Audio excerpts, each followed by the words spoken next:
quem repercute tudo isso que a gente acompanhou agora com o ministro Fernando Haddad é o nosso colunista Gilvan Bueno. Gil, muito boa tarde. O ministro disse que não tem maquiagem nas contas públicas e que, por uma questão de transparência, ele vai divulgar a conta, sem precatórios e com precatórios. Vale dizer que não tem maquiagem ou tem maquiagem nas contas, Gil? Boa tarde. Muito boa tarde, Fernando Nakamura e toda a nossa audiência. Olha, aqui vamos fazer uma questão importante, uma pergunta antes de te responder. Quanto custa construir esses dados maquiados sem precatórios? Custa 2027. A grande questão é essa questão de ele enfatizar que não tem dados maquiados, porque qualquer pessoa que venha assumir 2027 pega as contas públicas com 100 bilhões de precatórios sendo inseridos. Diversos estudos, diversos gestores, diversos relatórios apontam isso. Em 2027, se você não tiver essa conta, nós teremos uma paralisação da política fiscal no Brasil.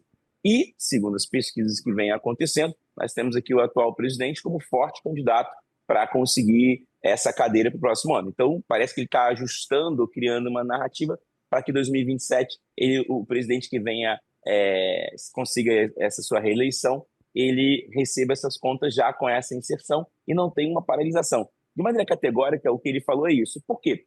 Porque existe a fala dele, a primeira fala após as suas férias, mas existe uma coisa importante.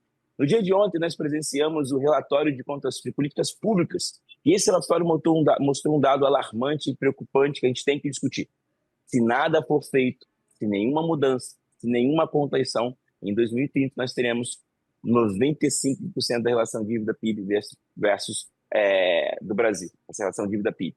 Isso é um número alarmante, preocupante, mas que ele já aproveitou para falar que a culpa é dos juros reais. Isso conversa muito com o Boletim Focus, suas projeções com juros futuros, porque a gente tem a expectativa que os juros venham a descer e esses juros reais caem.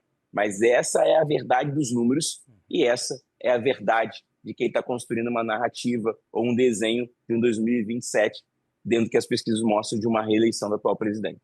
Agora, Gil, é interessante que o ministro reconheça a preocupação do mercado com relação a essa maneira com que a equipe econômica tem tratado os números, porque este expediente de tirar parte dos gastos do arcabouço, da contabilidade e da observação se há ou não cumprimento da meta, tem sido adotado esse expediente e que isso gera duas consequências. A primeira é, 2025, ao que tudo indica, vai terminar com o cumprimento das metas, né, desta meta fiscal, ao mesmo tempo em que a dívida pública continua crescendo como se nenhum esforço fiscal tivesse sido ocorrendo.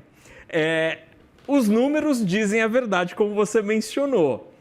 A verdade, ela é observada melhor onde? No seu resultado primário ou na evolução da dívida? Arminio Fraga fez uma excelente participação recentemente, um ex-presidente do Banco Central, um notório político, financista, renomado, trabalhando com os maiores investidores de todos os tempos, Jorge Soros, falando justamente sobre isso, que a estrutura desse arcabouço fiscal, ele tem uma incongruência, que é olhar o crescimento do PIB, porque à medida que você vai tendo esse PIB crescendo, você vai ter incongruências, porque o que seria o mundo perfeito? É você ter uma estabilização da dívida e essa dívida reduzir. Para isso, o Arminio Fraga fez um comentário muito bom, falando assim, olha, a gente tinha que congelar isso tudo para que isso não tivesse crescimento. Porque quando você tem essa questão aqui do crescimento do PIB puxado por arcabouço, você também tem um outro mecanismo, que são os reajustes das contas, porque várias transferências, vários benefícios, os reajustes salariais são introduzidos a isso também. Então, você tem, eu consigo aqui melhorar essa arrecadação, ter esse resultado primário, mas eu também aumento uma parte sensível dos meus gastos que são aqui indexados. Então, o comentário do Arminio Fraga fala o seguinte, olha, essa indexação, ele não paralisa o crescimento da dívida, porque no final do dia, o resultado primário ele é um problema de curto prazo que vai acontecer por esse modelo de arcabouço fiscal. O que tem que se paralisar é o crescimento da dívida. E aí, quando você olha o relatório do Tesouro Nacional falando sobre isso, você vê o quê, Naka? Que as contas continuam subindo e vão bater 95%. Então, esse 0,2 que a gente tem reduz o quê da dívida? Essa é a pergunta, sabe? Porque esse resultado primário, que pode ser comemorado de alguma forma por ele, mostra uma verdade que é a dívida subindo. O racional seria, como eu faço resultado primário e reduzo a minha dívida? Essa é a grande pergunta e a grande resposta. Ou seja, estou fazendo supostamente uma dieta, mas o meu peso na balança está subindo. E é por isso que eu quero te ouvir, Gil, sobre 2027. Você mencionou 2027 como sendo um ano crítico para as contas públicas. Primeiro, o que vai acontecer? O que é essa situação da... Vamos bater no muro das contas públicas? E mais, como que você acha que a campanha eleitoral e os candidatos vão tratar desse assunto? Porque não é nada sexy ficar falando que vai cortar gastos, né? Isso não dá voto. Será que vão tratar desse assunto na campanha eleitoral? Muito boa pergunta, né? Eu sempre falo aqui, diversos economistas falam sobre isso, como é desafiador realizar projeções, identificar cenários, porque tudo pode mudar.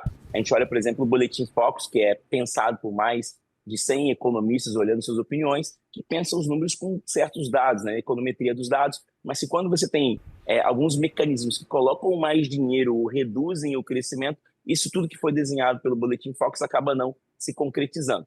Então, olhando 2026, a grande questão aqui é, no Brasil, historicamente, as campanhas, eu conversei com o Creomar, que é um grande amigo nosso, que participa do WW, com o William Vac, que é um especialista político, e outras pessoas em Brasília, a discussão é como é que é a estrutura de política, voto de campanha aqui no Brasil. Se a gente fosse comparar rapidamente com os Estados Unidos, os Estados Unidos, Donald Trump levou as eleições porque ele tinha um discurso muito político, falando de recuperar a capacidade econômica das famílias americanas, prometendo isenções, falando da questão dos imóveis, das moradias, e foi um discurso que levou, né? Por exemplo, o atual prefeito de Nova York, ele fez um discurso econômico, falando que ia paralisar, congelar os aluguéis. Então, nos Estados Unidos, ou seja, você tem esse discurso de propostas econômicas. No Brasil, as propostas não giram em torno de aumento de economia, mas de promessas futuras de benefícios que possam atrair a população que está num patamar, a gente sabe aqui, de 30% dos brasileiros ganham até 1 ou 2 salários mínimos. Então, qualquer medida que você faça impacto nessa proporção aqui, 30%, acaba levando às eleições. Então, as eleições aqui não são por discussões econômicas que vai trazer. A única eleição que nós tivemos isso aqui de economia, de problemas futuros, alarmando esses problemas futuros, foi a eleição ali do Collor lá atrás, falando sobre procurar os marajás, acabar os benefícios, e a eleição, quando Lula ganha seu primeiro mandato, ele escreve a Carta ao Povo Brasileiro, se comprometendo a manter as políticas econômicas que foram pensadas por Fernando Henrique Cardoso. Nesses dois momentos, a gente tem muito essa economia passando, mas nos últimos anos foi isso. E no caso aqui, uma eleição que foi da Dilma, foi uma eleição de recessão, de falta de crescimento, que foi um fator econômico que acabou ali construindo o seu impeachment. Então, a gente não tem essa discussão de economia que vai acontecer em 2027 de precatórios. Eu sempre falo, a gente tem uma discussão, essa discussão é da Faria Lima, é das gestoras do Wealth Management, mas quem vota não são essas pessoas. Quem vota, quem faz uma eleição é a classe C, é a classe D, é a classe que está sofrendo com o aumento dos preços, inflação dos serviços, inflação dos alimentos. É esse público que faz as campanhas acontecerem. E esse público tem uma outra visão totalmente diferente nossa aqui, que fala com a nossa audiência, que pensa em juros futuros, projetos de TI, VAR, VPL, mas o nosso jogo aqui acaba não conversando com essas famílias que fazem o Brasil de 100 milhões de pessoas que ganham, na média, R$400.